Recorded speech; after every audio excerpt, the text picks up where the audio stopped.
Capítulo 7. Luta contra os demônios. Quando o Senhor Jesus Cristo falou comigo, Ele disse para me unir aos que são seus, os que guardam a santa lei de Deus e que têm o testemunho dele. Apocalipse 12:17. Eu sabia que no mundo cristão esses são os que pertencem à Igreja Adventista do Sétimo Dia, e sabia desde pequeno que lá dentro também há os falsos, os que são apenas adventistas no sétimo dia. O Senhor me dirigiu para um pequeno grupo de adventistas. Passei a adorar o Deus Altíssimo na sala de reuniões dos Adventistas da Boa Vista, em Gombota, Luanda, que evangelizavam as pessoas e as dirigiam às igrejas adventistas mais próximas da casa delas. Era um grupo de pessoas que se amavam e cuidavam das necessidades umas das outras. Elas eram felizes no que faziam e estavam cheias de paz com o que tinham e eram. Eram boas estudantes da Bíblia Sagrada e tinham grande domínio dela. Estudavam também os livros da escritora norte-americana Ellen Goldwhite. Então me uni àquelas pessoas e elas me receberam como irmão, em nome de nosso Senhor e Salvador Jesus Cristo. Eu já estava bem consciente de que a Igreja Adventista do Sétimo Dia é a menina dos olhos de Deus, e é a última igreja visível da profecia bíblica. Apocalipse 12:17, 3:14-22. Creia ou não, Lúcifer, os espíritos demônios e os agentes secretos e ativos de alto nível sabem muito bem disso. Para os adventistas do sétimo dia, a Bíblia Sagrada e somente a Bíblia Sagrada é a regra áurea de toda fé e prática. Ao me unir a esse grupo para aprender com eles o temor de Deus, comprei o precioso livro dos cristãos, a Sagrada Escritura, para estudá-la como a voz do Deus Altíssimo. Estava pronto para aprender sobre a vontade dele. Pedi aos irmãos os livros os quais fui orientado a estudar. Eram pessoas muito unidas e se amavam mutuamente. Visitavam-se, ajudando umas às outras. Eu ficava admirado com o amor e o afeto natural que tinham. Não se importavam de adorar a Deus em um lugar tão humilde, na minha perspectiva. Isso porque eu estava habituado a lugares muito luxuosos e belos. Ali comecei o ABC do estudo da Bíblia Sagrada como a carta de amor do grande Criador e mantenedor de todo o universo. Aprendi sobre a humildade e a mansidão de nosso Senhor e Salvador Jesus Cristo como líder das pessoas no mundo real, sem magoá-las, mas ajudando-as e servindo de bênção ou canal de bênção do Deus Altíssimo. Aquele povo humilde amava estudar a Bíblia Sagrada como única regra de fé e prática. Estudavam os conteúdos auxiliares de Ellen White, os quais são chamados de livros do Espírito de Profecia, pois são considerados inspirados pelo Espírito Santo. Era um povo que orava muito e também eram vegetarianos. A humildade fazia parte do seu dia a dia. Quando comecei a estudar a Bíblia como a palavra escrita do Deus Altíssimo, mais os livros auxiliares que me haviam sido recomendados, até aquele momento não tinha contado nada a ninguém sobre a minha vida antes de conhecer Jesus Cristo. Isso porque eu não queria que as pessoas soubessem do meu passado horrível, vergonhoso e triste. Preocupei-me com o preconceito e sobre o que as pessoas pensariam de mim, menosprezando-me e tendo medo da minha história. Decidi começar a vida cristã como uma pessoa normal, sem falar para ninguém da minha história de conversão. Depois do encontro com Jesus, consagrei a vida ao Deus Altíssimo. Estando em minha casa, no meu quarto, os demônios me apareceram como de costume, e procuraram me persuadir e convencer-me a voltar ao sistema de adoração antigo. Diziam: Filho, por que você fez isso conosco? Nós o amamos muito e dedicamos a vida ao seu cuidado, desde a sua meninice. Quando ninguém pensava em você, nós estávamos sempre ao seu lado para lhe servir de conforto. Nós o criamos como um príncipe. Por que você fez isso conosco? Ainda o amamos com a mesma intensidade de antes. Você pode renunciar a ele e voltar para nós, porque estamos com os braços abertos para lhe receber. Nós o amamos muito, filho nosso, nosso querido anjinho. Não deixe que ele o engane. Nós sempre dissemos a verdade e o instruímos como se instrui a um príncipe. Você recebeu a melhor educação, o melhor ensino, e sempre lhe demonstramos nosso grande afeto e carinho. Demos tudo o que você necessitou. Quando você chorava pela ausência da sua mãe, fomos o seu conforto e consolo. Quando você chorou por abraço e carinho, nós lhe demos e demonstramos todo o nosso cuidado. Demonstramos como você era, é e continuará a ser, nosso filho especial e amado. Não lhe deixamos faltar nada. Porque neste momento, quando você já está pronto para ser aquilo que nós queremos, está nos dando as costas, querendo fugir de nós.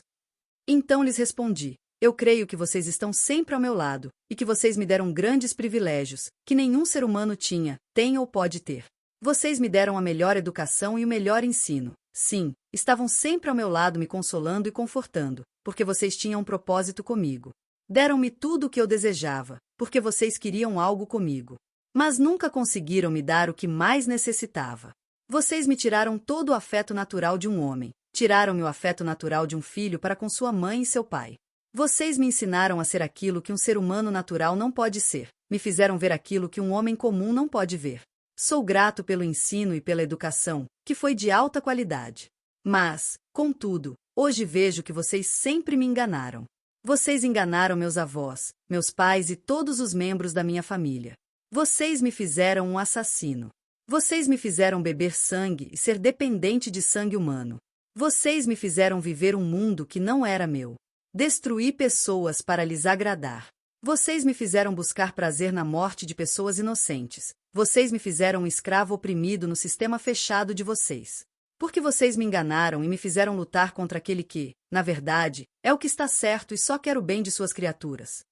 As coisas no meu quarto estavam saindo do lugar e flutuando. Os espíritos estavam percebendo que já haviam me perdido, pois não conseguiam responder às perguntas que eu fazia para eles. Eles mesmos tinham me ensinado a arte de querer saber, que consiste em fazer as perguntas certas.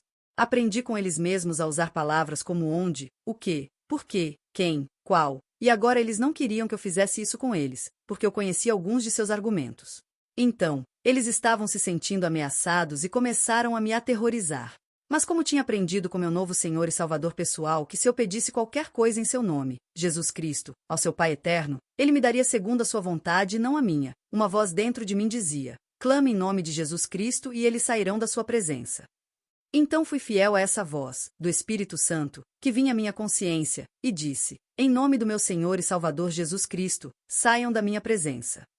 Quando acabei de dizer isso, eles sumiram da minha casa naquele momento. Então comecei a entender que o nome de Jesus Cristo tem poder para expulsar os demônios. Assim comecei minha luta de viver pela fé em nome do Senhor e Salvador Jesus Cristo. Antes de eu conhecê-lo, minha vida era sem luta interior nem luta contra minha natureza pecaminosa. Tudo parecia que corria bem, e tudo acontecia como eu sempre desejava que fosse. Nunca soube o que é ter fome nem passar necessidade de alguma coisa. Tudo estava ao meu dispor como sempre, no tempo certo, sem atraso de nada. Eu não tinha lutas internas antes do meu encontro com Salvador e Senhor Jesus Cristo, mas agora enfrentava lutas contra minha própria natureza, desejos maus do meu coração natural e pecaminoso. Agora eu estudava a Bíblia Sagrada como a regra única de toda fé e obra, a palavra escrita do Deus Altíssimo, e os livros auxiliares de Ellen White. Eles me diziam para ser santo como aquele que me havia chamado das trevas para sua maravilhosa luz, das más obras para as boas obras. Aprendi que a santificação não é um arrebatamento de sentimentos, nem a obra de um instante ou instantânea, mas que a santificação ou o processo de reproduzir o caráter de Deus é a obra da vida toda, enquanto viver.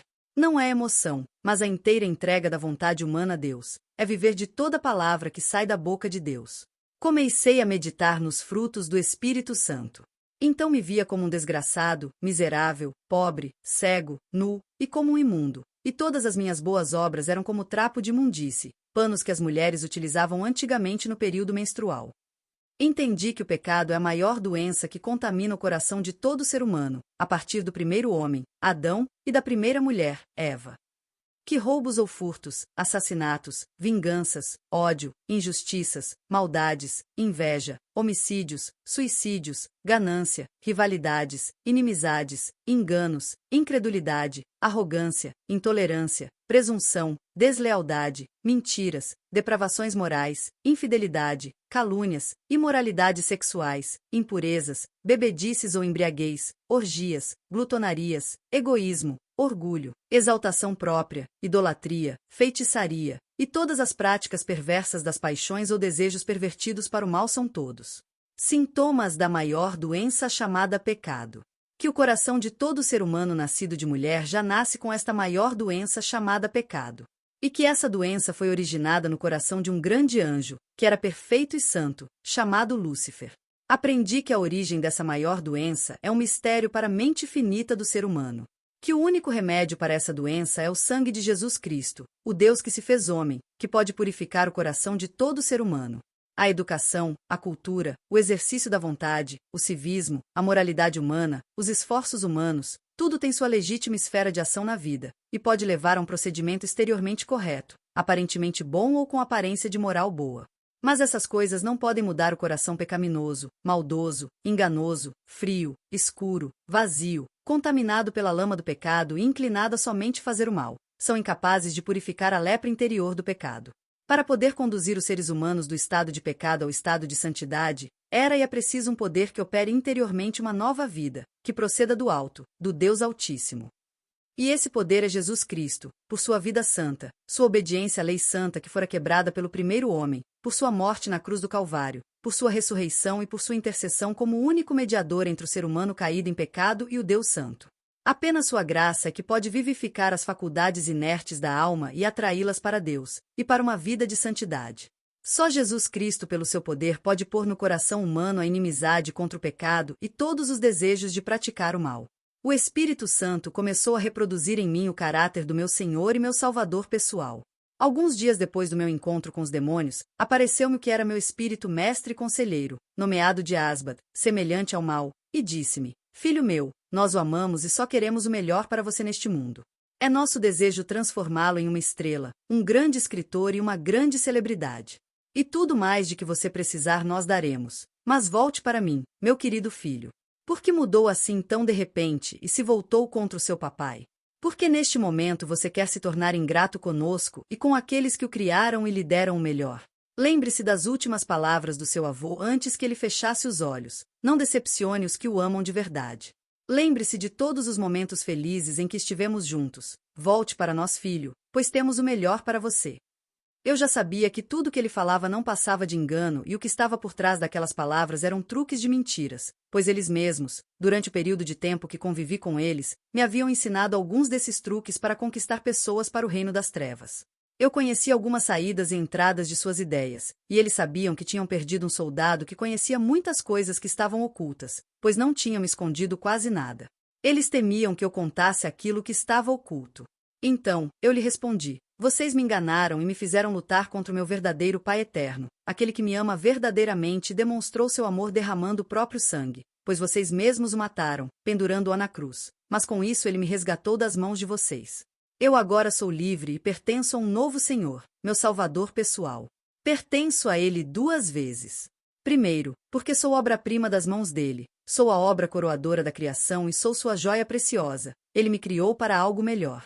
Segundo, porque pertenço a Jesus Cristo pela redenção, pois, mesmo eu estando distante do seu grande amor e feito tamanha maldade que vocês me ensinaram a fazer, ele se ofereceu para me resgatar das mãos de vocês, e me comprou com seu sangue derramado por mim e por qualquer que aceitar seu sacrifício e sua ressurreição.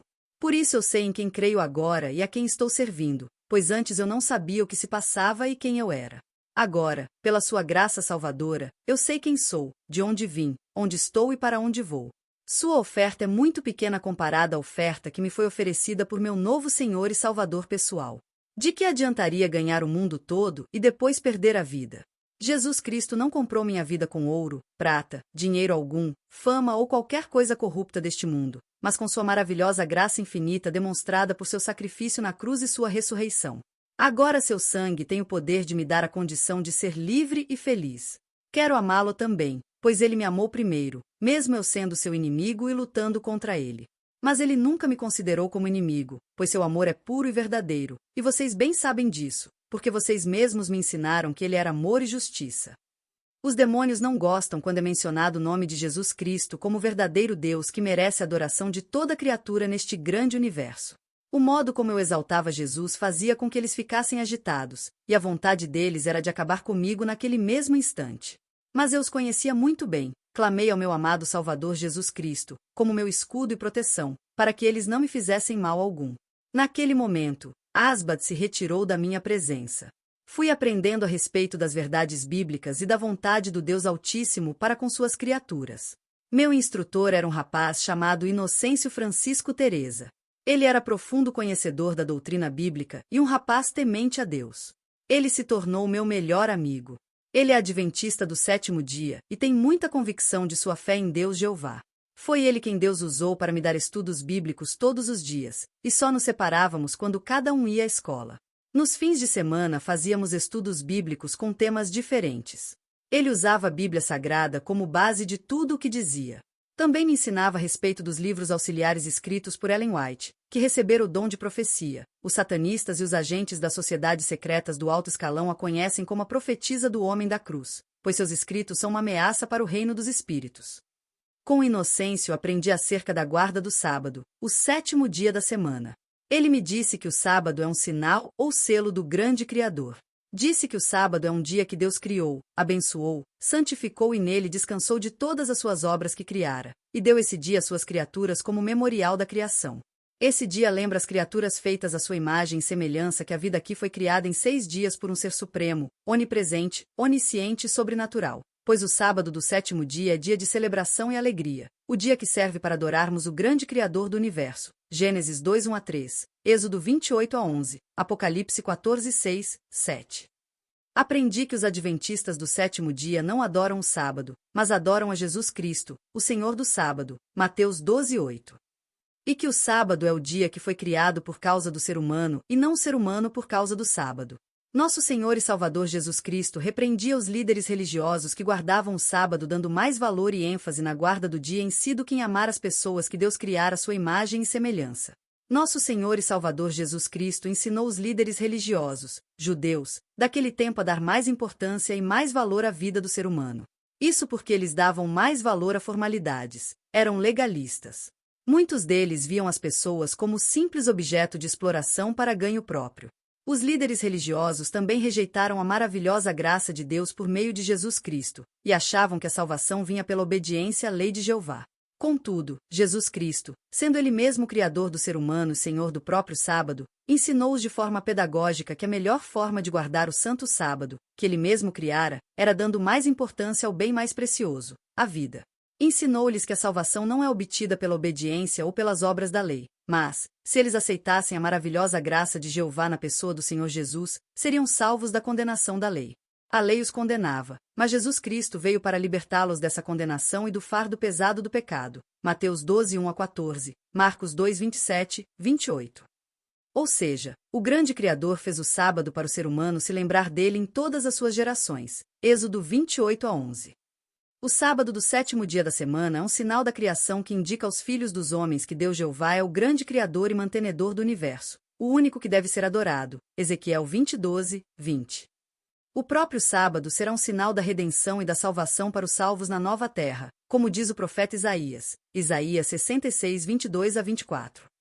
Quando esteve aqui na terra em forma humana, Jesus também guardou o sábado do 7º dia, sendo ele mesmo o Senhor do sábado. Mateus 12:1, 14, Lucas 4:16.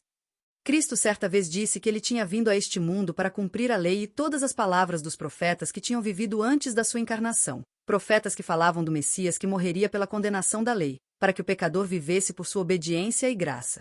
E não era para anular a lei nem os profetas. Mateus 5:17-19, Lucas 4:16-30. As mulheres que andavam com Jesus e seus discípulos guardaram o sábado depois da morte e ressurreição dele. Lucas 23:54-56, Atos 13:42, 44, 16:13. O sábado do 7º dia foi mudado pela Igreja Católica Apostólica Romana para o 1º dia da semana, denominado Dia do Deus Sol, com autorização do imperador romano Constantino, no dia 7 de março do ano 321 d.C. Já havia quem observava a guarda do dia do sol antes de Jesus Cristo vir à Terra. A Bíblia comprova isso no livro do profeta Ezequiel, capítulo 8 e verso 16. O mesmo Deus adorado por esse povo e por líderes judeus apostatados, mostrado por Jeová ao profeta Ezequiel, é o Deus adorado hoje em nossos dias, e adorado no 1º dia da semana, o domingo, Sunday, dia do sol. Nos últimos dias da história da Terra, o sábado do 7º dia será o sinal divisor entre os fiéis adoradores do grande Criador, Deus Altíssimo, e os fiéis de Lúcifer e dos seus anjos caídos. Apocalipse 12:17, 13:1-18, 14:6, 7. Foi muito importante saber dessas verdades que me eram ocultas pelos demônios. O sábado é um dia muito odiado por Lúcifer e seus anjos caídos, e eu não sabia o porquê disso. Esse dia indica aos seres criados à imagem e semelhança de Deus que ele é o único que deve ser adorado e venerado em todo o universo criado por ele mesmo. Apocalipse 14:7. Antes havia perguntado ao meu instrutor bíblico, por que vocês são adventistas do 7º dia? Por que esse nome? Ele me respondeu, de acordo com a Bíblia Sagrada, o 7º dia é o sábado do Senhor nosso Deus Criador. Êxodo 20:10. E a palavra adventista é um adjetivo que deriva de um substantivo, advento. Essa palavra o dicionário português define como chegada, vinda, regresso, retorno de alguém. E nós esperamos o segundo regresso, retorno ou segunda vinda de nosso Senhor, Salvador e Rei Jesus Cristo. Então, todo aquele que espera a vinda de alguém é chamado de adventista. Bem, eu não falo hebraico, mas os estudiosos da Bíblia Sagrada na língua hebraica, os teólogos, dizem que a palavra sábado nesse idioma significa descanso e repouso. É o 7º dia da semana da criação de Deus, Gênesis 2, 1-3. Somos chamados de adventistas porque esperamos o grande retorno do Rei dos Reis, Jesus Cristo, e guardamos o sábado do 7º dia do Senhor Deus, o grande Criador. Outra coisa, não guardamos o sábado do 7º dia para ser salvos, mas porque fomos salvos pela maravilhosa graça do nosso Senhor e Salvador Jesus Cristo. Mas será que a lei já não foi abolida na cruz, como está escrito na Bíblia Sagrada? Palavras ditas pelo apóstolo Paulo em sua carta aos Romanos, Romanos 10:4. Inclusive Paulo também fala que os sábados foram abolidos, Colossenses 2:16. Como pode me explicar isso? E quanto à lei dos mandamentos, também foi desfeita na cruz, como está escrito na carta de Paulo aos Efésios, Efésios 2:15. Fale-me disso, meu amigo e irmão Inocêncio. Eu preciso saber disso. Ele me disse, meu amigo Gabriel, tenha muito cuidado com os escritos do nosso amado apóstolo Paulo. O apóstolo Pedro diz, considerai que a longanimidade do nosso Senhor é uma oportunidade para que possais receber a salvação, assim como nosso amado irmão Paulo também vos escreveu, de acordo com a sabedoria que Deus lhe concedeu. Ele escreve do mesmo modo em todas as suas epístolas, discorrendo nelas sobre esses assuntos, nas quais existem trechos difíceis de entender, os quais são distorcidos pelos ignorantes e insensatos, como fazem também com as demais escrituras para a própria destruição deles, 2 Pedro 3:15, 16. Então, tenhamos muito cuidado com as escrituras escritas por Paulo. Porque, se fossem nossos dias, ele seria um PhD na formação acadêmica, pois era muito sábio e intelectual. O que sabemos dele quando lemos seus escritos, de Romanos até Tito, é que são cartas que ele escreveu às igrejas que ele mesmo fundou pela maravilhosa graça de nosso Senhor e Salvador Jesus Cristo. Essas igrejas eram constituídas por judeus e por gentios. Os judeus acreditavam que a salvação de Deus era por obediência às leis ou pelas obras da lei de Jeová, e não aceitavam ou rejeitavam a salvação pela graça de Deus, por meio de Jesus. Por outro lado, havia os gentios, que acreditavam que a salvação era só pela graça de Deus por meio de seu amado Filho, não sendo preciso guardar a santa lei de Jeová. Paulo, pela sabedoria que recebeu de Deus por meio de Jesus, usou o equilíbrio para repreender os dois grupos existentes nessas igrejas. Falou para eles que era necessário aceitar a graça de Deus pela fé e guardar a santa lei. E que as pessoas eram salvas por Deus para a obediência, ou eram salvas pela graça para as boas obras que Deus tinha preparado para os seus fiéis. Efésios 2:8-10. Ele fala de fé sem as obras da lei e Tiago, que era irmão de nosso Senhor Jesus Cristo, fala de obras sem fé. Nós, como cristãos, precisamos ter o equilíbrio para não cair nos mesmos erros em que os judeus e os gentios caíram. Romanos 3:21-31, Tiago 2:14-26. Paulo sempre falou que a lei não salva ninguém. Além disso, disse que a lei condena o ser humano por ser pecador. A lei condena o pecado que há no coração do ser humano natural e pecador. O ser humano rouba, assassina, furta, adultera, cobiça as coisas alheias, inveja, odeia, engana, mente, é presunçoso, inventor de males, desobediente, infiel nos contratos, feiticeiro, homicida, irreconciliável, orgulhoso, egoísta, desleal ou infiel, não porque é assim ou porque ele quer ser assim, mas porque ele é pecador e todas essas características negativas ou defeitos são sintomas da grande doença chamada pecado. O homem já nasce com uma natureza pecaminosa inclinada a fazer o mal. Salmo 51:5. O coração do homem é enganoso. Jeremias 16:9, 13:23. O homem é imundo e toda sua justiça ou toda sua boa obra é como trapo de imundície diante de um Deus santo. Isaías 64:6. Nós somos impuros, e quem do impuro ou imundo tirará o puro? Jó 14:4. É-nos impossível, por nós mesmos, sair do abismo de lama do pecado em que estamos mergulhados. Nosso coração é mau, e não o podemos transformar. Quem do imundo tirará o puro? Ninguém. Porque a inclinação da carne, coração mau e natural do ser humano, é inimizade contra Deus, pois não é sujeita à lei de Deus, nem em verdade pode ser. Porque nós somos como imundos, e a nossa justiça como trapo de imundícia. Jó 14:4, Romanos 8:7, Isaías 64:6. Transformar um pecador perdido em uma nova criatura requer a mesma energia criadora que trouxe à existência a vida. A terra obscureceu-se devido à má compreensão de Deus. Para que as tristes sombras pudessem ser iluminadas, e para que o mundo pudesse volver ao Criador, era preciso que fosse derribado o poder enganador de Satanás e de seus anjos caídos. E isso não podia ser feito pela força, o que é contrário aos princípios do governo de Deus. Ele deseja unicamente o serviço de amor, e o amor não se pode impor, não pode ser conquistado pela força nem pela autoridade. Só o amor desperta o amor. Essa obra, de salvar o ser humano do pecado, unicamente um ser em todo o universo era capaz de realizar. Somente aquele que conhecia a altura e a profundidade do amor de Deus podia torná-lo conhecido. Sobre a negra noite do mundo devia erguer-se o sol da justiça, trazendo ao mundo paz, amor e salvação debaixo de suas asas. Malaquias 4:2, Isaías 53, 1-12, João 1-14, 3:16, 17. O desejado de todas as nações, página 22. Em Cristo, Deus estabeleceu uma ponte de salvação. João 14:6.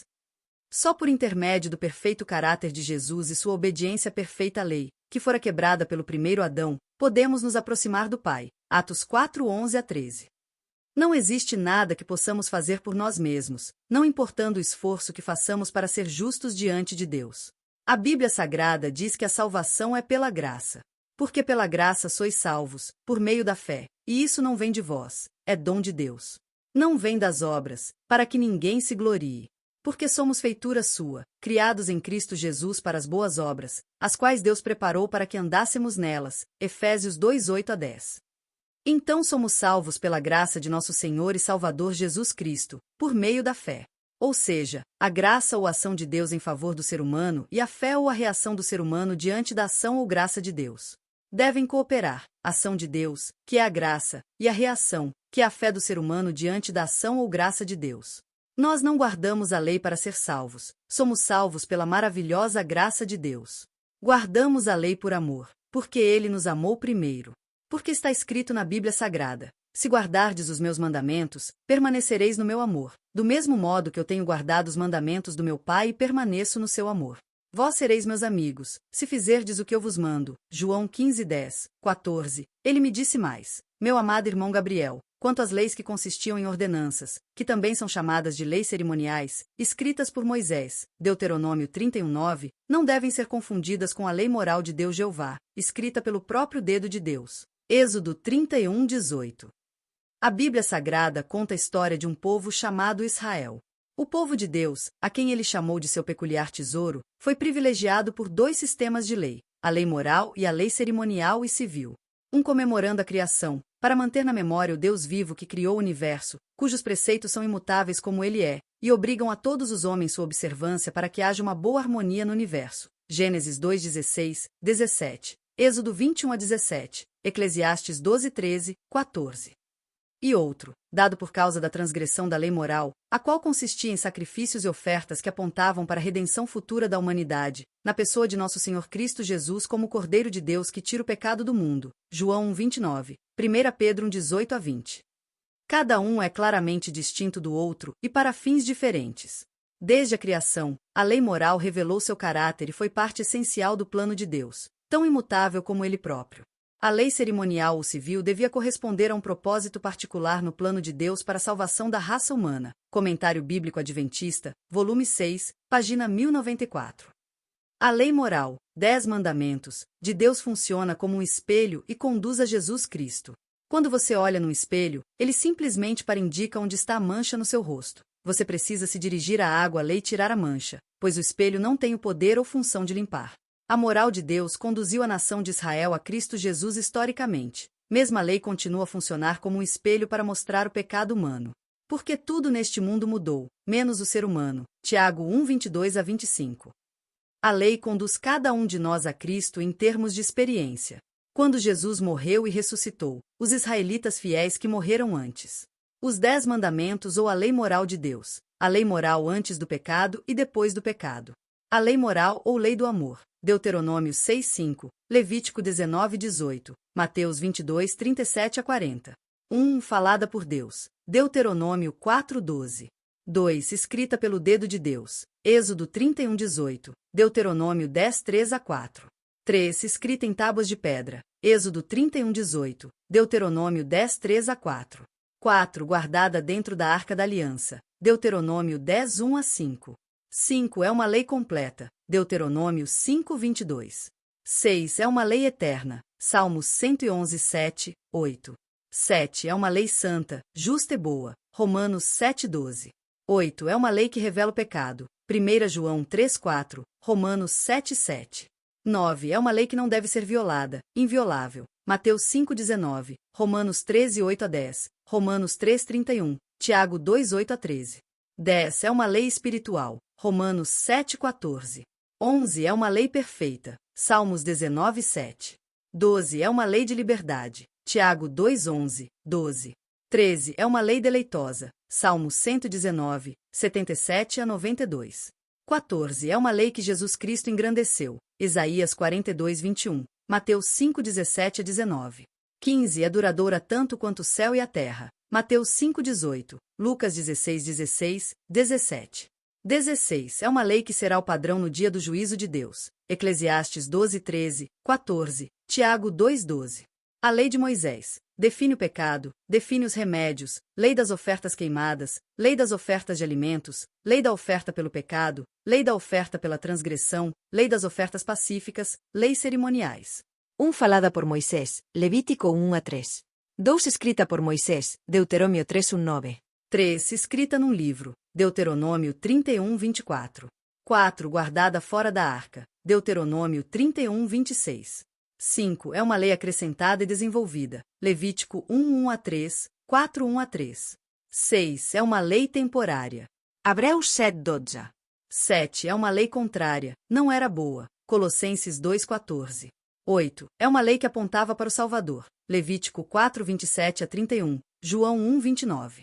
9. É uma lei que não deve ser observada agora, porque aprontava para Jesus Cristo. Romanos 10, 4. Efésios 2, 15. Colossenses 2, 16, 17, Atos 15, 24. 10. É uma lei carnal. Hebreus 7, 16. 11. É uma lei que nada aperfeiçoou. Hebreus 7, 19. 12. É uma lei do jugo da servidão. Gálatas 5, 1. 13. É uma lei que era um fardo. Atos 15, 10, 11. 14. É uma lei que Jesus Cristo aboliu com sua morte na cruz. Efésios 2, 5. 15. É uma lei que esperava até que viesse o descendente. Gênesis 3,15, Gálatas 3,19. 16. É uma lei que não será usada no juízo de Deus. Colossenses 2,16, 17.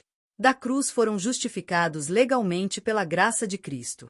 Quando permitimos que a lei nos dirija para Cristo, cremos e somos justificados. Assim, a cruz significou vida eterna para os crentes que viveram antes dela e significa vida eterna para os crentes de hoje. Nós, os adventistas do sétimo dia, em nível mundial, acreditamos nessa verdade. Sabendo que o homem não é justificado pelas obras da lei, mas pela fé em Jesus Cristo, temos também crido em Jesus Cristo, para sermos justificados pela fé de Cristo, e não pelas obras da lei, porquanto pelas obras da lei nenhuma carne será justificada. Gálatas 2,16. Como está escrito, não há um justo, nem um sequer. Todos se extraviaram e juntamente se fizeram inúteis.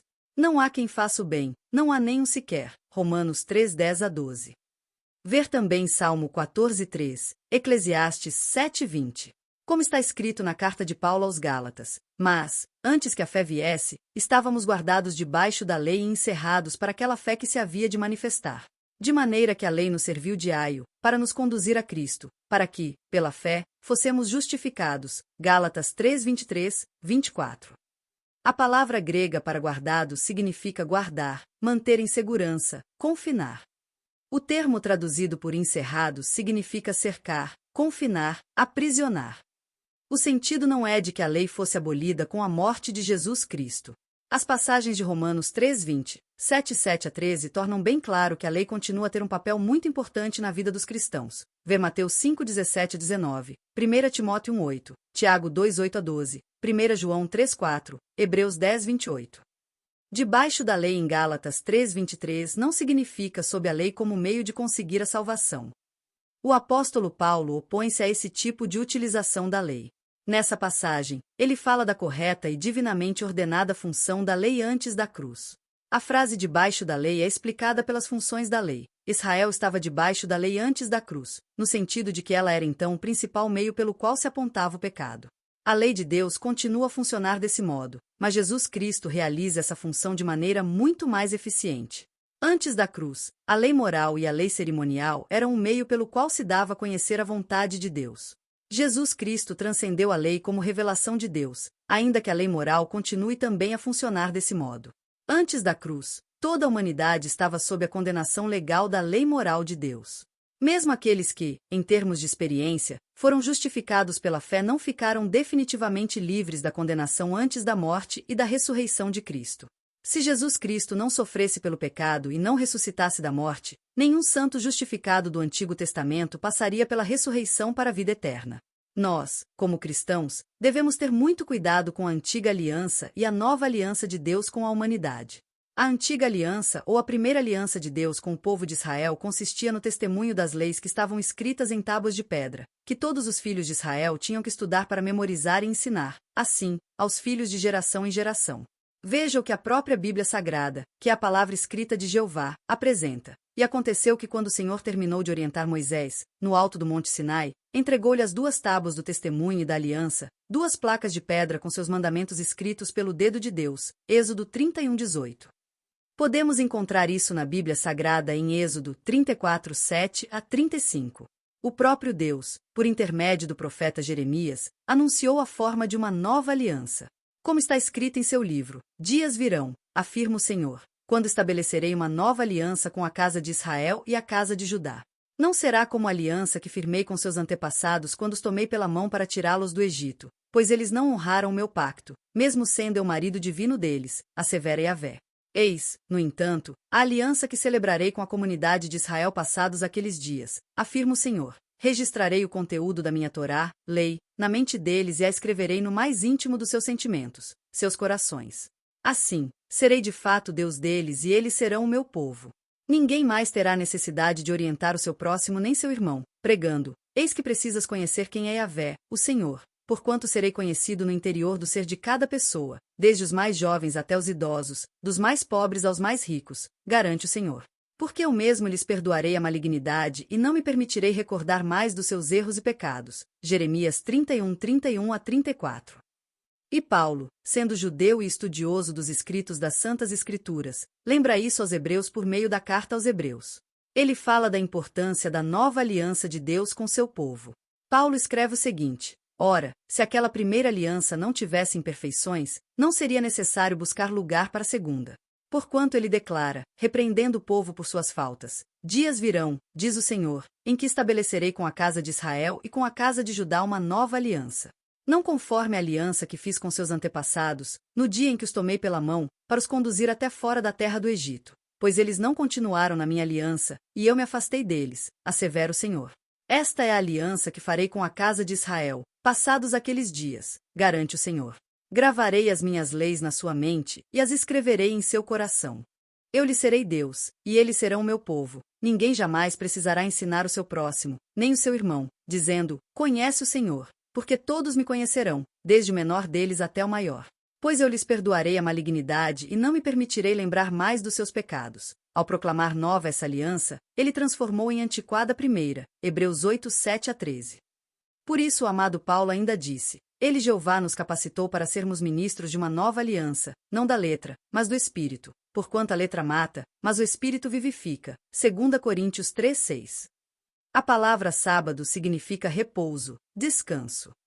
Havia também sábados cerimoniais ou anuais, que foram dados para o repouso ou descanso da terra. Levítico 16:29-31 e 25:1-7.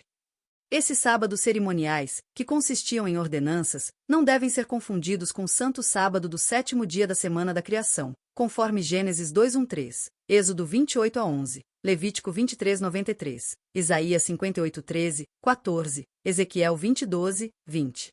Esse é o dia que toda a criação deve guardar para adorar e venerar ou reverenciar o verdadeiro Deus Jeová, o grande Criador e mantenedor do universo. Apocalipse 14:6-7.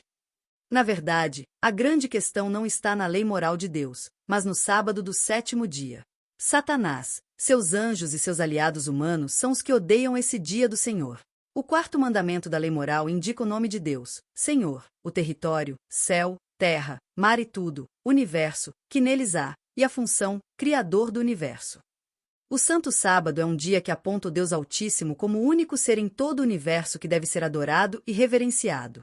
Como Satanás e seus anjos caídos também querem ser adorados, eles odeiam esse dia. Mateus 4:8, 9, Lucas 4:5-7. E eles criaram também um dia de sua autoria para servir de sinal entre eles e seus fiéis seguidores, o primeiro dia da semana, o dia do sol. A guarda do primeiro dia da semana homenageia o Deus Sol, que simboliza o próprio Lúcifer, a estrela da manhã, portador de luz, Ezequiel 8:14-16.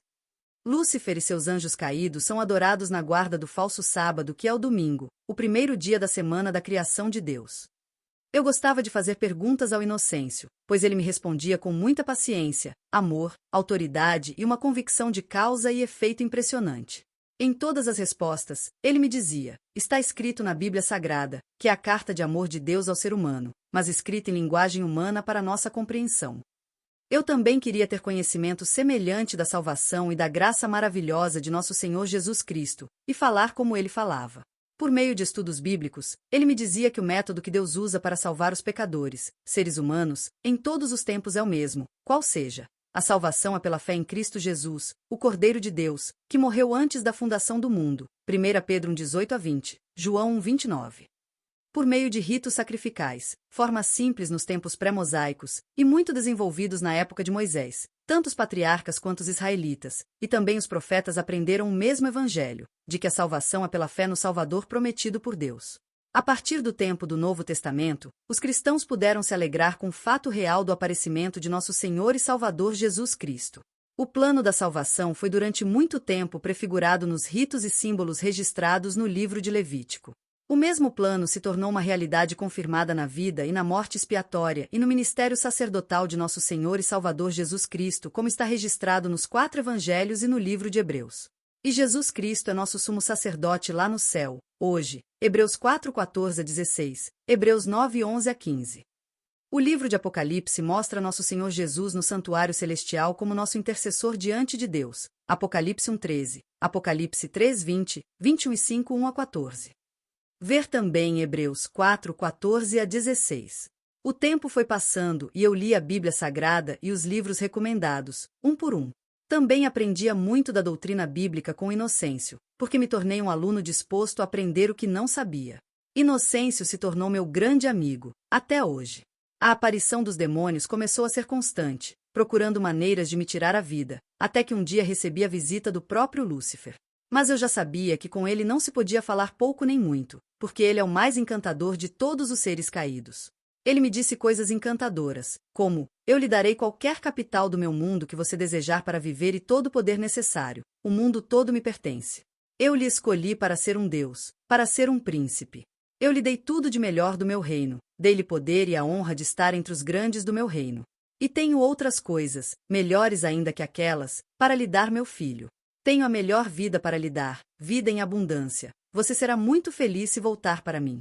Dar-lhe-ei tudo o que o mundo procura ter, porque tudo que está neste mundo me pertence e dou a quem quiser. Mas volte para mim, filho, para que viva. Se ficar contra mim, você será o mais infeliz de todos os seres humanos. Respondi: sei em quem agora creio. Tu me enganaste dizendo que eras o meu papai. Depois de ter essa vida cheia de luxo, para onde irei? Agora eu já sei que iria para a sepultura, e depois da sepultura seria lançado contigo no lago de fogo ardente, para onde tu não queres ir sozinho. Por isso tu enganas meus avós e a mim, e a muitos que ainda estão te servindo. Mas agora eu conheci meu verdadeiro Pai eterno. Saibas que não tenho nada a temer de ti, porque meu Pai eterno e meu Senhor e Salvador Jesus Cristo me amam verdadeiramente. E eu peço em nome de Jesus Cristo que saia da minha presença. Enquanto se afastava, ele disse: verás o que significa lutar contra mim. E se foi. Os demônios e as pessoas que antes eram meus companheiros passaram a me perseguir. Não passou muito tempo e fui expulso de casa e desprezado pela família e pelos amigos. Passei muita necessidade, aprendi a chorar, a ver quanto mal fazia, e como é difícil ser pobre neste mundo pobre a ponto de não ter nada para comer, mesmo sabendo que meu pai biológico era um empresário de sucesso, mas ele não podia me ajudar. Naquele tempo aprendi como é viver pela fé em um Deus que às vezes parecia não atender às necessidades dos seus filhos. O sofrimento era demais. Nunca soube o que é ser pobre, o que é ter falta de dinheiro, o que é ter o desejo de comprar algo e não ter os meios de fazê-lo. Distante das pessoas em quem eu confiava, fui obrigado a confiar em um Deus que, mesmo eu não vendo a libertação imediata como eu queria, eu sabia que me ouvia, que estava bem ao meu lado. E que chorava comigo, sofria comigo, pois ele estava presente em todos os momentos da minha vida. Como homem, às vezes me perguntava, que Deus é esse que diz que ama, mas não me dá o que comer quando tenho fome, e não me dá dinheiro para comprar as minhas coisas quando eu queria? Que tipo de Deus era esse? Os dias cada vez mais se tornavam difíceis. Os demônios procuravam destruir minha fé no meu novo Senhor e Salvador pessoal. Eles queriam que, em meio ao sofrimento, dores e angústias, eu pecasse ou ofendesse a Deus, ou que murmurasse em forma de falta de fé em Jesus Cristo. Mas quando li as palavras de Deus escritas na Bíblia e nos livros auxiliares dos estudos bíblicos, eu encontrava paz e conforto nelas. Josué 1:9, Isaías 43:10, João 14:27, João 16:33, Apocalipse 2:10, 12:17. Comecei a compreender o silêncio de Deus em palavras como estas: Ora, não te ordenei, sê forte e corajoso? Não temas e não te apavores, porquanto Yahvé, o Senhor teu Deus, está contigo por onde quer que andes. Josué 1:9. Eu te fortaleço, ajudo e sustento com a mão direita da minha justiça. Todos os que se revoltam contra ti serão reduzidos a nada, e os que se colocam contra ti perecerão. Ainda que busque os que lutam contra ti, não os encontrarás, e os que guerreiam contigo serão reduzidos a nada e perecerão. Isaías 41:10-12. Deixo-vos a minha paz vos dou, não se turbe o vosso coração, nem se atemorize. João 14:27. Eu vos prevene sobre esses acontecimentos para que em mim tenhais paz. Neste mundo sofrereis tribulações, mas tende fé e coragem. Eu venci o mundo. João 16:33.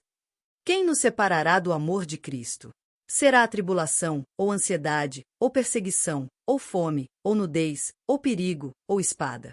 Como está escrito: por amor de ti somos entregues à morte todos os dias, fomos considerados como ovelhas para o matadouro. Contudo, em todas as coisas somos mais que vencedores, por meio daquele que nos amou. Portanto, estou seguro de que nem morte nem vida, nem anjos nem demônios, nem o presente nem o futuro, nem quaisquer poderes, nem altura nem profundidade, nem qualquer outra criatura poderá nos afastar do amor de Deus, que está em Cristo Jesus, nosso Senhor. Romanos 8:35-39. E palavras como estas dos livros auxiliares, muitos consideram os israelitas daquele tempo, e admiram-se de sua incredulidade e murmuração, achando que, se tivessem estado em lugar deles, não teriam sido tão ingratos. Mas, quando sua fé é provada, mesmo com pequenas aflições, não manifestam maior fé ou paciência do que fez o antigo Israel. Quando levados a situações angustiosas, murmuram contra o meio que Deus escolheu para os purificar.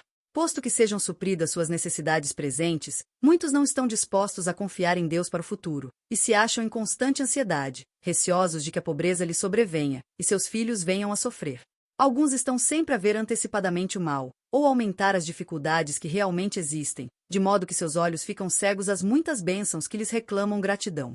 Os obstáculos que encontram em vez de os levar a buscar auxílio de Deus, a única fonte de força e esperança, separam-nos dele, porque despertam inquietação e descontentamento. Não é vontade de Deus que seu povo se sobrecarregue de cuidados. Nosso Senhor, porém, não nos diz que não há perigos em nosso caminho. Não se propõe tirar seu povo do mundo de pecado e mal, mas aponta-nos um refúgio que nunca falha. Convida o cansado e carregado de cuidados. Vinde a mim, todos os que estáis cansados e oprimidos, e eu vos aliviarei. Deponde o jugo da ansiedade e cuidados mundanos que vos impusestes, e tomai sobre vós o meu jugo, e aprendei de mim, que sou manso e humilde de coração, e encontrareis descanso para as vossas almas. Patriarcas e Profetas, página 205. Essas palavras me traziam conforto e fé para suportar cada vez mais a pressão. Mas no momento das provas a realidade era outra, apesar de que eu sabia que estava no lugar certo. Eu orava a Deus e as palavras que lia nas suas escrituras me sobrevinham como um grande conforto, trazendo consigo paz interior. Palavras como estas: quando Deus permite que nos sobrevenham provações e aflições, é para nosso proveito, para sermos participantes da sua santidade. Hebreus 12:10. Se recebida com fé, a provação que parece tão amarga e difícil de suportar provar-se-á uma bênção. O golpe cruel que desfaz as alegrias tornar-se-á o meio de fazer-nos volver os olhos para o céu. Quantos há que nunca teriam conhecido Jesus se a tristeza os não houvesse levado a buscar dele conforto? As provações da vida são obreiras de Deus, para remover de nosso caráter impurezas e arestas. Penoso é o processo de cortar, de desbastar, aparelhar, lustrar, polir. É molesto estar, por força, sob a ação do polimento. Mas a pedra é depois apresentada pronta para ocupar seu lugar no templo celestial. O maior mestre não efetua trabalho assim cuidadoso e completo com material imprestável. O maior discurso de Cristo, página 10. O Senhor trabalhará por todos os que nele puseram sua confiança. Preciosas vitórias serão alcançadas pelos fiéis, inestimáveis lições aprendidas e realizadas valiosas experiências. Ibidem, página 11. Disse Jesus Cristo: Tenho-vos dito isso para que em mim tenhais paz. No mundo tereis aflições, mas tende bom ânimo, eu venci o mundo. João 16:33. Deixo-vos a paz, a minha paz vos dou, não vô-la dou como o mundo a dá. Não se turbe o vosso coração, nem se atemorize. João 14:27. Quando eu compreendi o segredo de ser feliz e de ter paz interior, apesar das aflições, fome, dor, sofrimento, ameaças de morte vindas da parte dos espíritos anjos caídos, aprendi a confiar em Deus Jeová, mesmo quando as coisas não iam segundo a minha vontade. Praticava as palavras do salmista: entrega o teu caminho ao Senhor, confia nele, e ele tudo fará. E ele fará sobressair a tua justiça como a luz, e o teu juízo, como o meio-dia. Descansa no Senhor e espera nele. Salmo 37, 5-7. Apareceu um irmão adventista na igreja que eu frequentava na época, chamado Vitorino, que me disse que eu poderia viver com ele e comer na casa da família Agostinho Iango. A casa dessa família ficava no terreno onde estava o salão em que nos reuníamos aos sábados para adorar ao Deus Altíssimo. Como eu precisava de ajuda, aceitei a oferta na hora. Tempos depois, o Senhor me disse que eu fosse à província do Uíge, para anunciar sua palavra ao meu avô Gabriel, pai da minha mãe, o único que sabia quem eu era antes, e que até aquele momento ainda vivia. Ele já estava prestes a morrer. Sem mais demora, rumei para a província onde tudo tinha começado. A estrada estava muito esburacada. Mas, com todas as dificuldades, chegamos ao município de Negage, onde me encontrei com um rapaz que era altamente perigoso e muito respeitado por ali, pelo feitiço que tinha. Ele me reconheceu e disse que eu, naquele momento, era seu inimigo, pelo anjo de luz verdadeiro que me guardava, e começou a me provocar. Todos os que estavam ali acompanhando aquela cena de abuso diziam: esse rapaz que vem de Luanda vai morrer ainda esta noite. Ele está se metendo com a pessoa errada. Mas eu não fazia nada para ele, somente o ouvia falar. Sabia que os espíritos que estavam com ele tinham medo do Espírito Santo que me acompanhava. Eu lhe disse: agora sei em quem eu creio. Já tenho um novo Senhor e convido a servi-lo também e serás feliz e completo como estou agora. Porque eu sei onde você está, e conheço melhor do que você mesmo se conhece. Ele fugiu da minha presença, porque eu falava de Jesus Cristo como o único Salvador e o verdadeiro Filho de Deus, que morreu para a salvação de todo aquele que nele crer. Passamos a noite no Negage, e no dia seguinte partimos rumo ao município que me viu crescer. Quando cheguei ao bairro do Bengo, comuna do Bengo, município de Cangola, Alto Cauale, na província do Uíge, pronto para uma nova batalha, fui recebido pela família que me viu quando criança. Meu tio, Antônio Bengo, irmão mais novo de meu pai, que receberá da minha avó o poder depois de mim, começou a me difamar, dizendo que eu era um adventista do 7º dia perdido, e não tinha orientação. Eram muitos os nomes feios de que ele me chamava. Mas eu sabia que a luz, obras do bem, e as trevas, obras do mal, não combinam. Todos os que me conheceram antes começaram a admirar meu novo procedimento. Todos os que eram submissos a mim e me respeitavam passaram a ser meus inimigos, mas alguns que vinham ter comigo em particular eu contava a razão da minha mudança, e pregava-lhe Jesus Cristo como o único caminho, verdade e vida.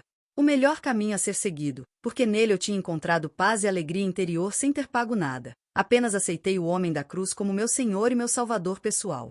Certa manhã, acordei disposto a cortar galhos de eucalipto para fazer carvão. Peguei na katana, facão, pronto para ir cortar o ramo de eucalipto que estava no bairro de Gumba, e enquanto eu cortava as pessoas que passavam perto diziam: quem é esse rapaz que está cortando o jango, lugar de reunião, dos feiticeiros da aldeia? Esse rapaz vai morrer sob feitiço. Os feiticeiros do bairro vão matá-lo, pois ele é atrevido e não sabe com quem está lidando. Esses rapazes que vêm da cidade se acham os melhores.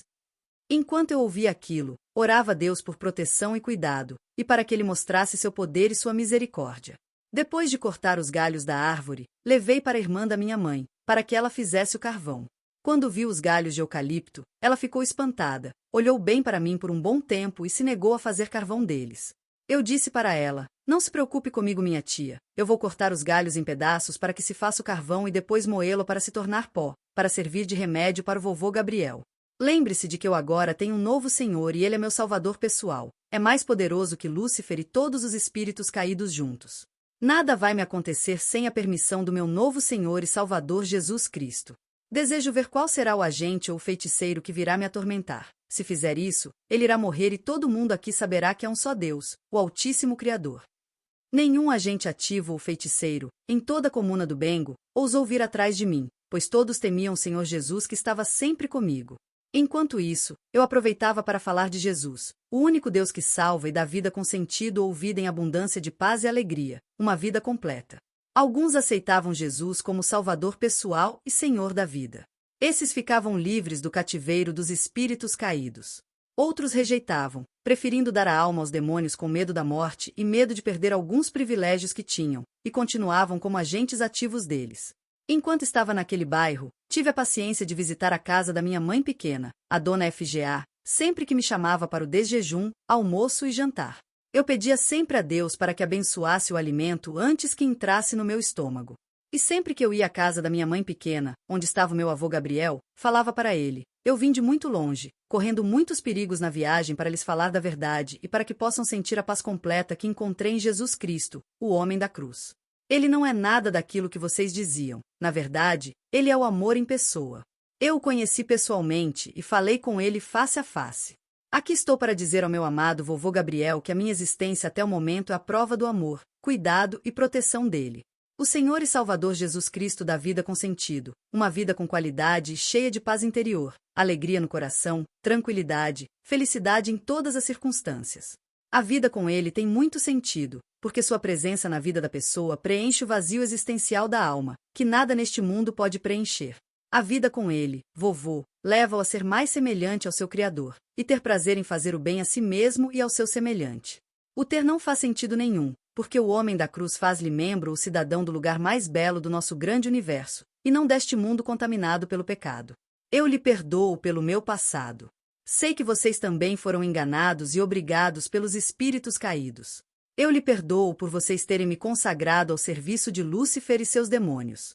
Conheci Jesus Cristo, o verdadeiro Filho de Deus, que morreu na cruz do Calvário, derramando seu sangue por amor ao Senhor e a mim, para sermos livres do pecado e do poder de Lúcifer e dos espíritos caídos. Ele o ama muito, mesmo o Senhor se fazendo inimigo dele. Ele está mais pronto a lhe perdoar do que o Senhor a aceitá-lo.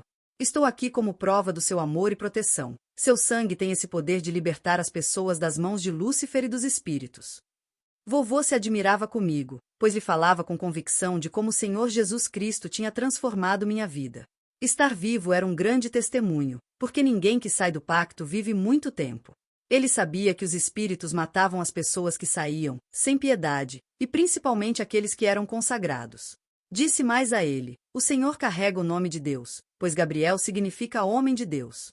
Jesus Cristo escolheu antes que o Senhor fosse formado no ventre de sua mãe, por isso vovô carrega o nome de Deus, o Altíssimo Criador e mantenedor do universo. Portanto, antes que venha fechar os olhos para a vida, e seu tempo de graça termine, o Senhor Jesus me enviou aqui para anunciar a mensagem de esperança e salvação para o Senhor. Eu fui obediente ao seu mandado, por isso viajei longos quilômetros de distância, correndo o risco de morrer, para chegar aqui e transmitir ao vovô as novas do Evangelho de salvação. Aceite Jesus Cristo como seu Salvador pessoal e Senhor da sua vida, pois Ele está mais disposto a perdoar-lhe do que o Senhor a aceitar o seu perdão. Nos últimos momentos do meu avô Gabriel, procurei estar ao seu lado e orava por ele. Também lhe falava constantemente de Jesus Cristo, dizendo: Ele te ama muito. Perguntei se eu poderia orar em seu favor, e ele aceitou, mexendo a cabeça. Então tive a oportunidade de entregar a vida dele nas mãos de nosso Senhor Jesus Cristo. Depois da minha oração, vi meu avô Gabriel fechar os olhos para o sono da morte. Ali me dei conta de que a vida do homem neste mundo é curta demais. Meu vovô Gabriel faleceu comigo ao seu colo. Ao dar seu último suspiro, eu exclamei: muito obrigado, meu Senhor e Salvador Jesus Cristo, pela oportunidade que me deste de ver meu avô Gabriel descansar nas tuas mãos. Lembrei-me da história triste da morte do meu vovô Bengo, pai do meu pai.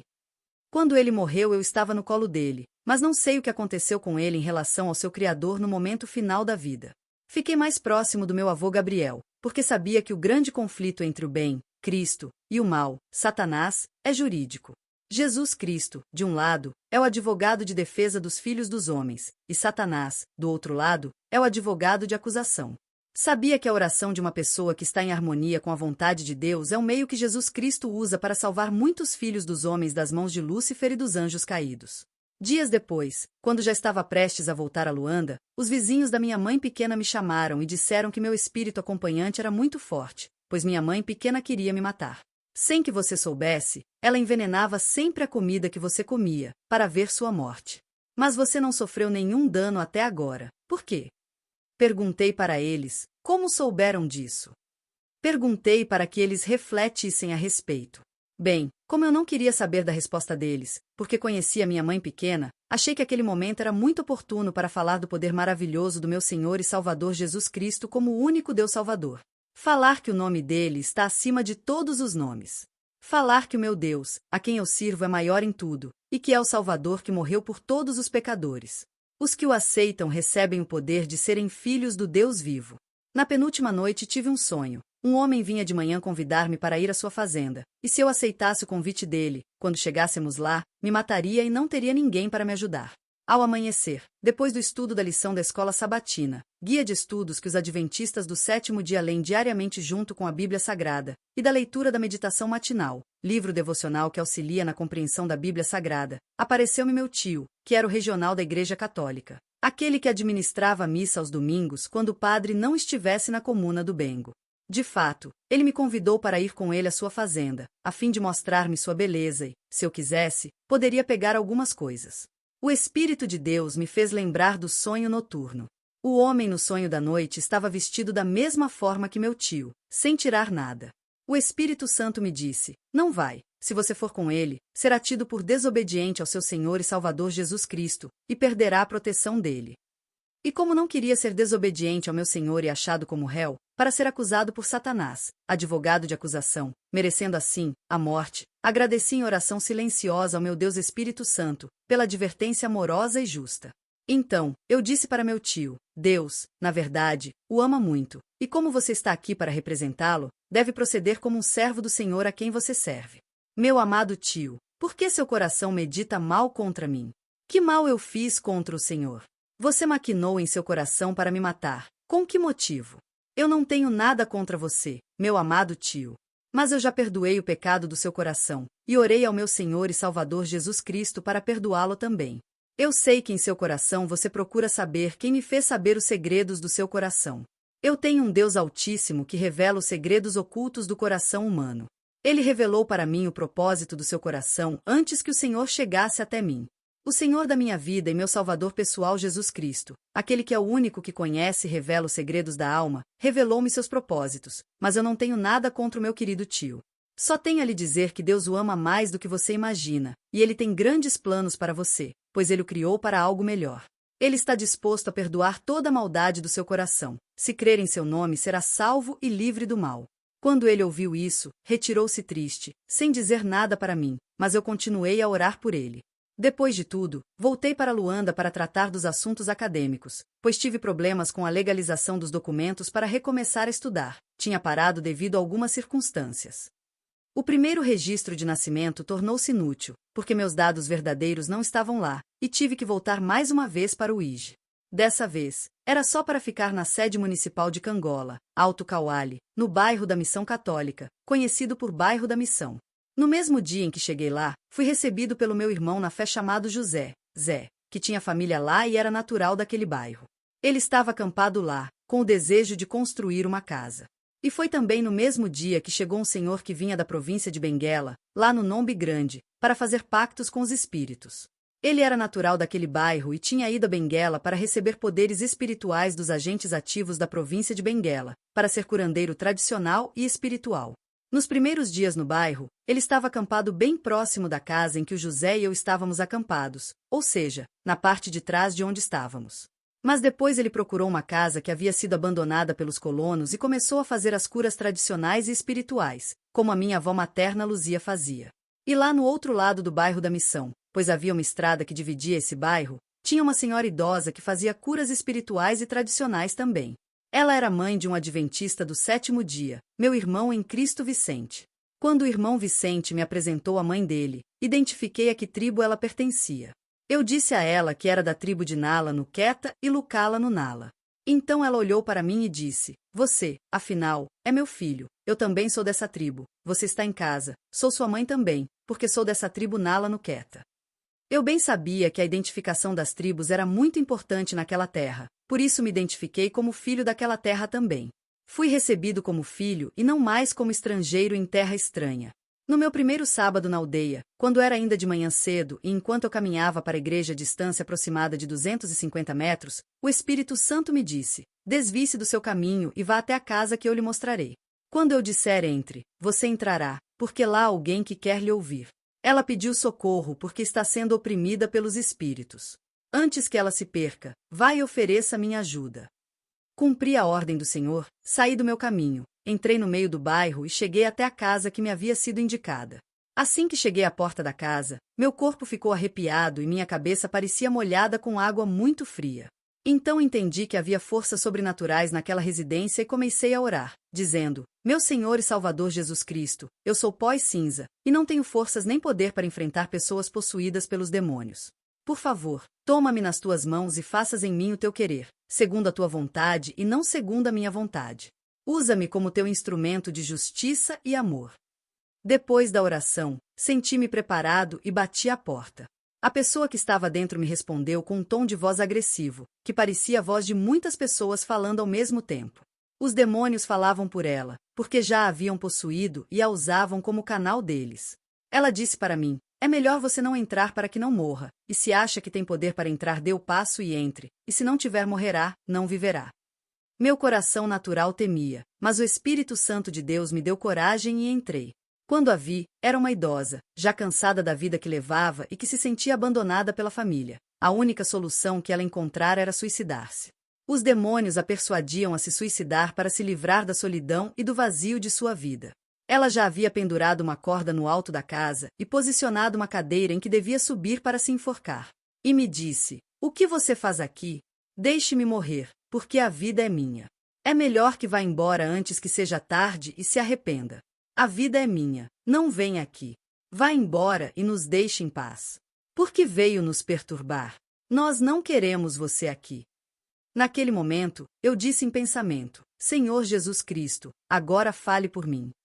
Então eu disse à mulher: Não tema nem fique assombrada, porque a salvação chegou à sua casa hoje. É só você crer no nome de Jesus Cristo como Senhor da sua vida e seu Salvador pessoal, para ser salva, não importando qual mal você tenha feito no passado. Ele está mais disposto a lhe perdoar e transformar sua vida do que você em aceitá-lo. Você é uma pessoa muito linda e preciosa para ele. Ele é seu Criador e Salvador. Ele a criou para algo melhor. Você não precisa temer os demônios. Eles não têm o poder de violar sua liberdade de escolha, seu livre-arbítrio. Você precisa escolher agora ser livre ou não, continuar como escrava ou não. O Senhor e Salvador quer ser seu advogado de defesa, para livrá-la do poder dos espíritos e do vazio existencial. Porque Ele a ama com amor eterno e com amorável benignidade. Creia somente no nome de Jesus Cristo e você será liberta, e terá a paz verdadeira que procura em fontes secas. Falei-lhe da maravilhosa graça e infinita misericórdia de um Deus amoroso, que enviou seu Filho amado para morrer em favor do ser humano pecador e culpado. Ele se tornou culpado da nossa culpa, por amor às suas criaturas, a fim de libertá-la das mãos de Satanás e de seus espíritos demônios que ministram às pessoas que irão se perder, se não se arrependerem. Vi as lágrimas que caíam dos olhos dela. Os espíritos que a possuíam foram-se dela, pelo poder de Jesus Cristo. Ela passou a me contar o que aconteceu antes que tomasse a decisão de se suicidar.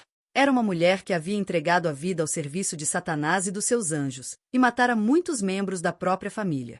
Por isso a família a havia abandonado. Queria deixar o caminho escuro, mas não via como sair. Então achou que se suicidar seria a melhor opção para se livrar da desgraça e miséria de vida que levava. Mas o Senhor Jesus Cristo, que parecia ser inimigo dela, foi a salvação na hora certa. Naquele momento, oramos juntos em nome de Jesus, e fui de volta à igreja para participar da lição da escola sabatina, antes do culto solene. Foi o sábado mais feliz para mim, porque o Senhor me usou como seu instrumento de salvação. Na segunda-feira, depois daquele sábado maravilhoso, eu estava no posto do Registro Civil, na sede municipal de Cangola. Tinha combinado com o funcionário de que iria lá para tratar do assunto do meu registro de nascimento. O funcionário que tinha me atendido no dia anterior não estava no local naquele dia. Encontrei novos funcionários. Todos os que estavam ali eram caras novas. Perguntei pelo jovem que estava lá na semana anterior. Eles responderam que ele havia sido transferido para outro posto que ficava muito distante de lá, e não tinham como ligar para ele. Expliquei que tinha apresentado a ele minha questão, já havia preenchido um formulário a fim de abrir um novo registro civil, e já tinha pago o valor de 9.000 kwanzas, $100. Eles procuraram nos livros de registros e não encontraram meu nome registrado em nenhum deles, e não tinham como comprovar se eu falava a verdade. Eles diziam que não podiam fazer nada por mim.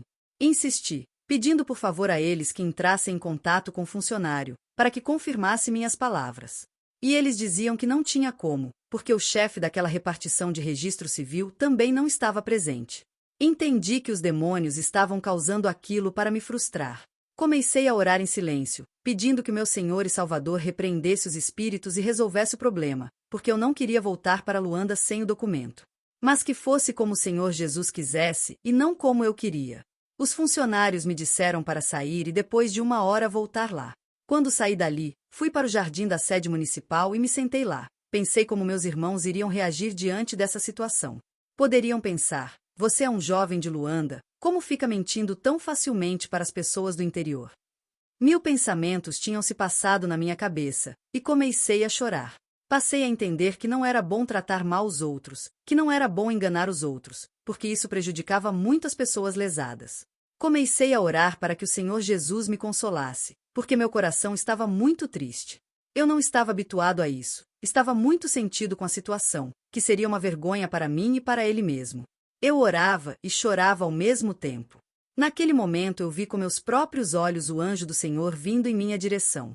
Ele pegou nos meus ombros e me disse, não tema, filho, somente confie em Deus, e não chore mais. Já está resolvida a sua situação. Senti-me muito aliviado e paz inundou meu coração. O anjo ainda me disse, aprenda a ter um pouco mais de paciência. Entendi que a vida neste mundo não é como eu pensava. Era necessário confiar e esperar no Senhor Jesus Cristo e deixar sempre que Ele resolvesse os problemas como Ele queria. Quando voltei ao local do registro civil, 1 hora depois, eles me falaram, vamos abrir seu registro aqui agora mesmo. Ou seja, a situação já estava resolvida. O assunto estava encerrado. Foi feito meu registro civil, o qual informa que sou natural do Bengo, Alto Cauale, Uíge, Angola. No sábado seguinte, estava eu outra vez na igreja adventista do 7º dia do bairro da Missão. Depois do culto de adoração ao Deus Altíssimo, todos nós saímos, e fora da igreja começamos a nos cumprimentar como era de costume. Os irmãos da igreja respeitavam muito as pessoas que vinham da capital. Cada um cumprimentava o outro sem nenhum problema. Mas vi algo estranho enquanto todos se cumprimentavam. Alguém havia se isolado. Para mim era algo estranho fugir de cumprimentar os irmãos. Saí do meio dos irmãos que estavam comigo e fui em direção àquela pessoa. Quando cheguei ao lado dela, estendi a mão para cumprimentá-la, mas ela se negou. Aí eu lhe disse com carinho, não tema, sou seu irmão e seu amigo, não tenha receios e diga para mim o que se passa com você. Deus o ama e quer salvá-lo e ajudá-lo. Ele não fará nada se você não cooperar com ele, porque ele respeita sua liberdade de escolha. Disse que ele era uma joia preciosa e rara, a coisa mais linda e preciosa para o Senhor e Salvador Jesus Cristo. Então, com essas palavras, ele conseguiu me estender a mão. Estendi também a minha e o cumprimentei. Vi que ele estava cheio de bitacanha, bicho que fica no corpo do porco. Estava entre os dedos das mãos e dos pés. Aquilo me causou um arrepio e meu coração se encheu de íntima compaixão pelo seu sofrimento. Então, falei-lhe de Jesus Cristo, o verdadeiro Deus que se tornou homem para salvar os pecadores. Disse que ele chama todos os que se sentem cansados e oprimidos pelo sofrimento e pela dor, para lhes dar alívio e descanso. E que era só ele acreditar, e o milagre de Deus aconteceria na vida dele. Porque tudo o que é impossível para o homem, para Deus é possível, se ele cresce. Repeti para ele, creia somente no nome de Jesus Cristo e você será curado de sua enfermidade, porque tudo o que é impossível para o homem, para Deus é totalmente possível. O Senhor e Salvador Jesus Cristo está mais disposto a lhe curar do que você a aceitar a cura dele. Ele me contou que tinha feito um pacto com os demônios para ter dinheiro e uma boa vida de luxo. Ele pensava que tendo dinheiro e fama seria muito feliz. Mas, quando fez o pacto, tornou-se mais infeliz do que antes, apesar de tudo que tinha, pois não desfrutava de paz e vivia oprimido. Quando desejou abandonar aquela vida, lhe veio a praga de Bitacanha e estava sendo perseguido pelos espíritos, que intentavam acabar com a vida dele. Os agentes ativos e os demônios queriam vê-lo morto. Eles lhe apareciam em quase todos os momentos, e somente ele os via, as outras pessoas não os viam. Disse-me mais: em meu sonho noturno fui orientado a ir a essa igreja, porque encontraria salvação. Mas, quando saímos, vi que as pessoas dessa igreja também não me queriam, e quando vi você tive vergonha de que fosse rir de mim e do meu estado atual. Vi que você é uma pessoa diferente e boa. Respondi: sou pior que você, fui muito cruel e muito mais distante do que você. Mas tive um encontro com o Senhor Jesus Cristo, o qual me salvou das mãos de Satanás e dos seus espíritos ministradores. Naquele momento eu vivia para Jesus Cristo, o Senhor da minha vida e meu Salvador pessoal, para dar testemunho de que Ele perdoa nossos pecados passados, não importando quão longe tenhamos ido ou o que as pessoas pensam a nosso respeito. Assegurei-lhe: você é uma joia preciosa de Deus, por isso não tema, mas creia somente no nome de Jesus Cristo e você será curado da sua praga e liberto dos agentes assim como dos demônios. Orei com ele naquele momento e saímos do local em que estávamos conversando. Ele ficou pelo caminho, pois a casa em que estava era próxima da igreja. Depois de alguns dias, estando eu ainda no mesmo bairro da missão, já prestes a voltar a Luanda, na noite da última sexta-feira, depois da minha meditação noturna, estudo bíblico da noite, por volta de 20h30, orei ao Senhor e Salvador Jesus Cristo, agradecendo a vida e o conhecimento da vida eterna. Depois da oração, deitei-me numa das camas do quarto que dividia com meu amigo e irmão José. Apenas tinha fechado os meus olhos, quando senti que todo meu corpo estava paralisado, e com um peso por cima de mim. Lutei para abrir os olhos, mas não conseguia. Tentei chamar o José, mas minha voz não saía. Todos os membros do meu corpo estavam paralisados. A única coisa que não estava paralisada era minha mente. Pensei: isto não é a paralisia do sono, como a ciência explica, porque eu ainda não tinha dormido, ainda não tinha pegado no sono. Como meu passado não estava esquecido, lembrei-me do que os agentes ativos e assassinos faziam com suas presas, independentemente do horário do dia ou da noite. Entendi que havia ali um agente ativo enviado pelos demônios, porque eu sabia de todos os segredos deles. Como eu sabia também que era impossível ao ser humano por si mesmo livrar-se deles, comecei a clamar em oração para que Deus interviesse por meio do nome do Senhor e Salvador Jesus Cristo, e que fizesse tudo o que fosse de sua vontade e não como eu queria que fosse, para que o Senhor mostrasse seu poder libertador àquele agente ativo enviado pelos espíritos caídos. Quando terminei a oração em nome de Jesus Cristo, ele fugiu do quarto. Fiquei aliviado, e naquele mesmo momento acordei o José e contei-lhe o que se passara comigo. Oramos juntos agradecendo a intervenção divina e pedindo a proteção do Senhor, segundo a vontade de Deus e não a nossa. Após essa noite, no sábado de manhã, como era nosso costume, fomos à igreja para adorar o Deus Altíssimo, Criador e Mantenedor do Universo. À tarde, ao pôr do sol, um jovem chamado Geró, que vivia no bairro da Missão e nascerá lá e estava cursando o 8º ano escolar, veio até mim, pois queria uma explicação sobre biologia. Prontifiquei-me a ajudá-lo. Enquanto eu lhe dava a explicação, lá vinha de longe o quimbandeiro, curandeiro tradicional, do bairro, gritando. Dizia: eis aqui um jovem de excelência de caráter e inigualável no bairro da Missão. Esse jovem é muito diferente de todos os jovens aqui do bairro. E gritava vindo em nossa direção, apontando para mim. Quando ele chegou perto de nós, o Espírito Santo me fez lembrar que era aquele que me aparecera na noite de sexta-feira. Ele gritava para inflar meu ego, para que eu me sentisse lisonjeado com aquelas palavras de elogio e sentisse que, afinal de contas, era também alguém que até o quimbandeiro respeitava. Então, entreguei-me a Deus em oração silenciosa, para que o meu Senhor e Salvador Jesus Cristo repreendesse os sentimentos pecaminosos do meu coração egoísta, orgulhoso, exaltado, arrogante. Depois da oração silenciosa, disse-lhe: não diga tais coisas, porque eu não passo de um desgraçado, miserável, pobre, cego e nu. Pior que qualquer ser humano que vive aqui neste bairro. Só o nome do meu Senhor e Salvador Jesus Cristo faz diferença na vida de todo ser humano. Porque o nome do Senhor Jesus tem o poder de transformar a vida das pessoas e fazer com que elas sejam diferentes das outras pessoas. A maravilhosa graça de Deus, por meio do seu amado Filho Jesus Cristo, libertou-me da escravidão do pecado e do poder dos anjos caídos, transformando-me em uma nova pessoa como você vê e testemunha neste momento. Toda glória e toda honra devem ser dadas unicamente ao Deus Altíssimo e ao único Senhor e Salvador Jesus Cristo. Quanto a mim, eu sou pó e cinza, sou como a flor da erva. Disse-lhe ainda que somente o Senhor e Salvador Jesus Cristo tem o poder de libertá-lo se ele o aceitasse como Senhor da vida e como Salvador pessoal. Mas ele detestou quando falei com ousadia e com convicção sobre Jesus Cristo como verdadeiro Deus em forma humana, como o único Senhor e Salvador da vida de todo ser humano.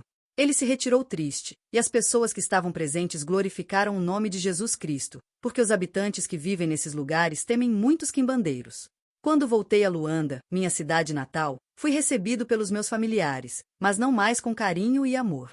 Procurei meu amigo Inocêncio Francisco Teresa para voltarmos a ter os estudos da Bíblia Sagrada. No entanto, dessa vez não consegui me encontrar com ele, porque havia mudado de cidade. Estava vivendo em Talatona, atual município de Belas, na casa de um tio dele que era seu xará e irmão mais velho do seu pai, e que também era e continua a ser comissário-chefe da Polícia Nacional Angolana. Mas Deus não me deixou só. Lá mesmo no templo da Igreja Adventista conheci um jovem chamado Adilson Dias, mais velho que eu. Ele é bom estudante da Bíblia Sagrada e da doutrina adventista do sétimo dia, assim como o Inocêncio. Comecei a frequentar a casa dele e passamos a ter estudos bíblicos aprofundados. Eu gostava de sempre fazer perguntas, porque sabia que a melhor forma de aprender com sábios é fazendo perguntas certas, para ter as respostas certas. Em um dos nossos estudos, perguntei para o Adilson o que ele sabia acerca do espiritismo atual. Disse-lhe: "O que é o espiritismo para você e de acordo com a Bíblia Sagrada?" Ele me respondeu da seguinte forma: o espiritismo é uma doutrina ou crença baseada na evocação dos espíritos dos mortos e na evocação de espíritos desencarnados que ocorre pela interveniência de médiuns. A Bíblia Sagrada registra uma história interessante sobre esse assunto em 1 Samuel 28. Conta a história de um homem chamado Saul, que foi rei em Israel, mas não era obediente às ordens de Deus. Saul estava em perigo de morte, porque seus inimigos filisteus estavam para atacar Israel no dia seguinte. Muito preocupado com a situação, ele queria saber qual seria o resultado se ele e seu exército fossem à guerra contra os inimigos. Ele procurou falar com Deus usando todos os meios para ouvir dele e conhecer os resultados da guerra. Na época, o profeta Samuel já estava morto, conforme 1 Samuel 28:3, 6, 7. E como Deus não respondeu ao rei, nem por profetas nem por sonhos, ele decidiu consultar uma feiticeira que tinha o espírito de adivinhação, era médium e vivia na montanha de Endor. O objetivo era se comunicar com o profeta Samuel, que já estava morto. Saul pediu a médium para fazer subir Samuel dos mortos. E a mulher invocou seus espíritos que personificaram a imagem e semelhança do profeta para se comunicar com o rei Saul. E assim aconteceu. Obviamente que aquele não era o verdadeiro profeta Samuel, porque ele estava morto e um morto não pode se comunicar com ninguém. Era, sim, um anjo caído, aliado de Satanás, que se passou por Samuel para falar com o rei Saul. 1 Samuel 28:8-25. Outras passagens bíblicas tratam desse tema, o estado do ser humano na morte, como Eclesiastes 3:18-29:5, 6. Se quando o homem morre vai logo para o céu, que é um lugar de paz, amor e harmonia, na verdade o céu não seria um lugar assim. Imagine uma mãe e um pai que deixaram a família na terra sabendo que ela está sofrendo aqui. Eles não teriam paz nem alegria lá no céu. E, se quando o ser humano morre vai logo para o céu, então nosso Senhor e Salvador Jesus Cristo, quando ressuscitou seu amigo Lázaro, deveria ter dito: Lázaro, desce, como se estivesse no céu, ou Lázaro, sobe, como se estivesse debaixo da terra. Mas, ao contrário, Jesus disse: Lázaro, vem para fora. João 11:43. Também, quando o Salvador estava na cruz ladeado por salteadores, um à direita e outro à esquerda, um deles, sabendo que estava prestes a morrer, disse: Senhor, lembra-te de mim quando vieres no teu reino. Nosso amado Salvador lhe disse: Em verdade te digo hoje, estarás comigo no paraíso. Lucas 23:42, 43. Na verdade, Jesus Cristo, naquele mesmo dia, que era o hoje de Jesus Cristo, não foi ao paraíso. Os dois foram para a sepultura, e Jesus, ressuscitou no primeiro dia da semana. Ele morreu na sexta-feira antes do pôr do sol e guardou o sábado do sétimo dia da semana na sepultura, como sinal da redenção. O outro morreu e foi sepultado com a esperança de um dia ressuscitar, quando for chamado pelo Salvador do mundo que um dia conheceu na sombra da morte. Lucas 23:54, 56 e 24, 1-12. João 5:28, 29. 1 Coríntios 15:12 a 22, 50-58. 1 Tessalonicenses 4:13-18. Apocalipse 24:6. Na verdade, enquanto existirem o diabo e seus anjos, haverá espiritismo. E enquanto o espiritismo estiver vivo, perpetuar-se-á a mentira de que há vida além da morte.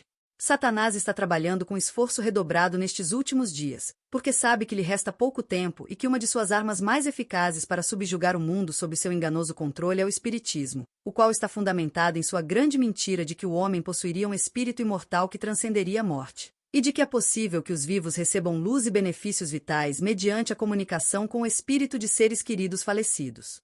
Na verdade, dão-se as suspeitas aparições desses defuntos de seres amados, os quais se manifestam tal como eram em vida e são reconhecidos pela fisionomia ou traços físicos, timbre da voz, e pela informação exata que comunicam, a qual é conhecida somente pelos vivos que presenciam a aparição e o próprio defunto suspeitamente aparecido, a Virgem Maria, está morta ou viva. Página 11. Ele, Satanás, tem poder até para fazer surgir perante os homens a aparência de seus amigos falecidos. A contrafação é perfeita, a expressão familiar, as palavras, o tom da voz, são reproduzidos com maravilhosa exatidão. Muitos são consolados com a afirmativa de que seus queridos estão desfrutando a aventura celestial, e, sem suspeita de perigo, dão ouvidos a espíritos sedutores e doutrinas de demônios. Ellen G. White, História da Redenção, página 393. Com essas palavras vindas do Adilson, lembrei-me de como os espíritos faziam exatamente como ele falava. Então pensei comigo mesmo, agora sei porque fui ensinado pelos espíritos a não entrar em contato com os adventistas do sétimo dia. Afinal, eles têm a verdade que contrapõe seus enganos. Eu disse para ele, isto é uma verdade, os espíritos fazem assim mesmo como você diz.